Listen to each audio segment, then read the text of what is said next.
I'm Taryn, your go-to relationships and communication coach.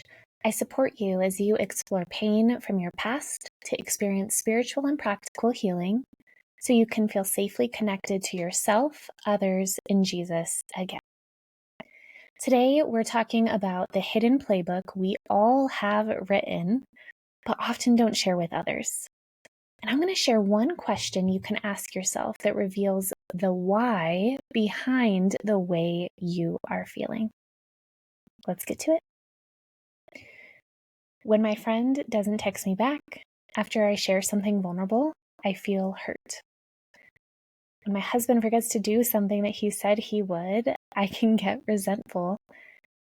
And when I struggle to accomplish something that I think should be easy, I feel ashamed.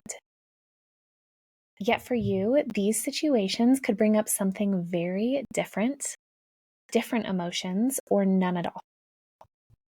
That's because the meaning that I assign to these actions is personalized to me. My needs, my desires, my hopes, my fears.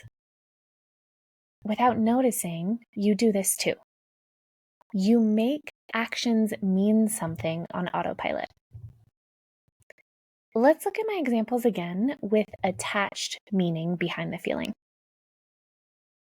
When my friend doesn't text me back after I share something vulnerable, I feel hurt, and I make this mean that I don't matter to her. When my husband forgets to do something he says he would, I feel resentful, and I make this mean that he doesn't care about me.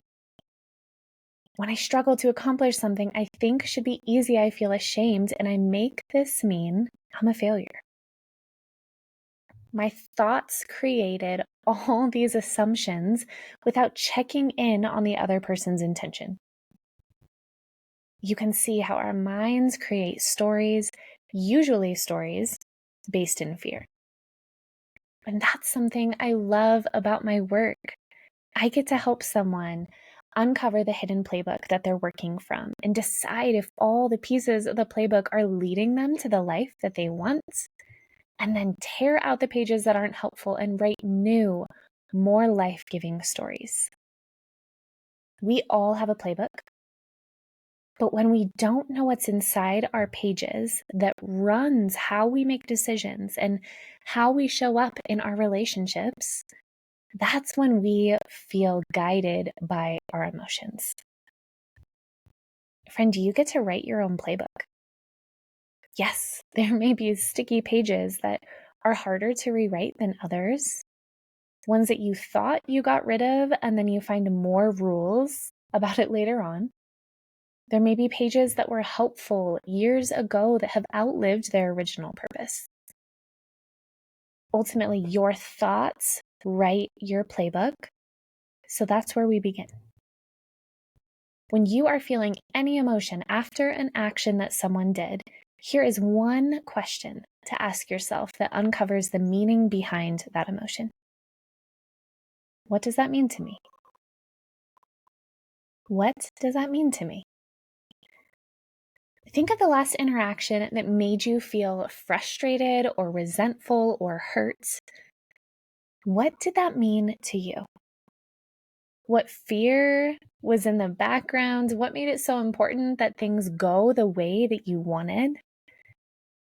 By checking in with your thoughts, you may realize, oh, I'm making this about me. Or what if there's something else going on? Or actually, this is worth having a conversation about what happened. Whatever the results, by you asking this question, you get a peek into your own playbook. And when you know your pages, you get to choose more intentionally what's inside. If you are ready to stop working from a hidden playbook and start writing new life-giving meaning into your everyday, schedule a connection call with me using the link in the description. And if you loved this episode, please subscribe and share it with a friend. Thanks.